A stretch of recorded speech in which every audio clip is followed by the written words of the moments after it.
Douglas, Samuel Adams, Susan B. Anthony, and Ted Kennedy are but a few of the orators who express views thematically in accord with liberty and justice for all.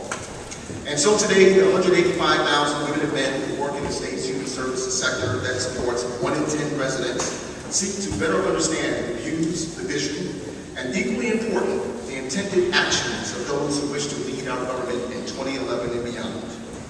You know, we are not interested in what type of cars they own or who should take the plane for the big dig.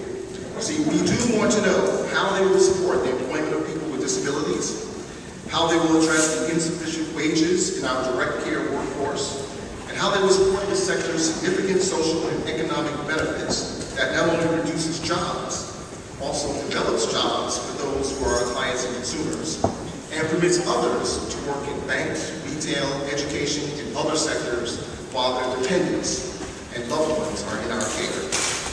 Also, we want to know whether they will protect funding like FMAP intended to be spent for human services and ensure it is spent accordingly and not diverted to non-human service items. This is what we mean by people first. How will they win our vote on November 2nd?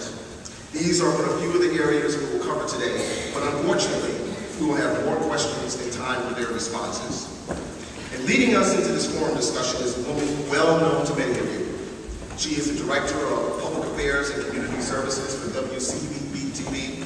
She is the host and producer of the popular City Line weekly magazine, and she oversees the station's Commonwealth 5 initiative, promoting philanthropy and matching youth donors with nonprofits. She is the recipient of numerous community awards and also gained recognition with Emmy-nominated programs. She is on the board of Roxbury College, on the board of overseers for Pine Street Inn, founder and former board member of the Coalition of 100 Black Women. Please welcome our friend, Karen Holmes.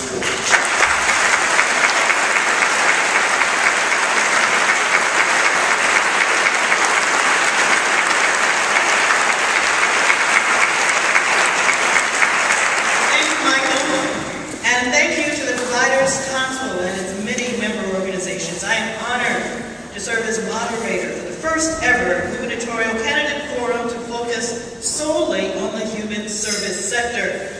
With nearly 185,000 people in Massachusetts employed in the human service sector, we thought about calling this event bigger than biotech.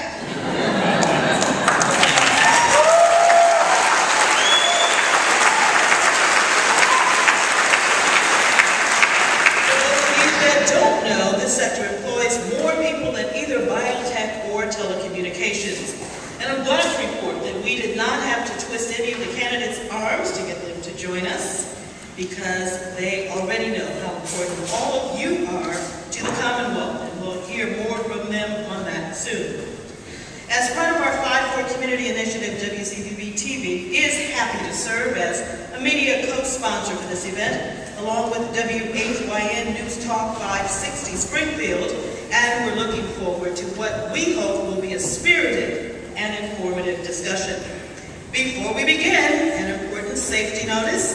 Please take a moment to locate the exit nearest to where you are sitting. The main exits are at the back of the room where you entered, and there are additional exits behind the stage that can be used in an emergency. These are accessible from both levels. Now, first let me review the rules of engagement. First, for the audience, we are so happy that you took time out of your busy lives to spend your afternoon with us. Many of you submitted questions for the candidates, and we'll work hard to stay on track to get as many answered as possible. In the interest of time, we ask that you hold all of your applause until the end of the event. And of course, please make sure your cell phones and pagers are turned off.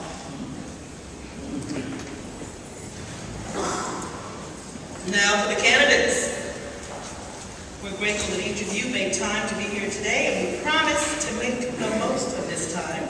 For the next hour and a half or so, you're going to be asked a series of questions, some that I will ask, and others that will be asked through videotape vignettes starring human service customers, workers, and family members. We're pleased to have them join us, and I ask that they stand thank in advance for sharing their stories with us.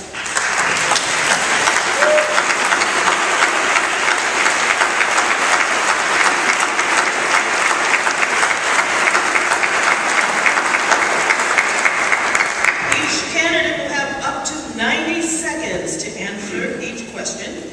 There is a timekeeper seated right there in the front, and she will be giving you a 15-second yellow card warning, and then the red card, which of course signifies stop.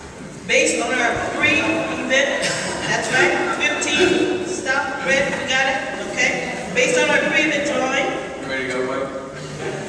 Mr. Tim Cahill will be answering first, and the others will be following in clockwise order. The order will rotate with each subsequent question, so you'll each get the chance to be first. Now, before today, the candidates agreed upon the event format, and we thank you in advance for respecting the process and avoiding crosstalk and direct questioning of one another. This is not a debate, so please do not use your time to ask questions of one another. You will each have a 2-minute closing statement at the conclusion of our question and answer period. Let us begin with our first question.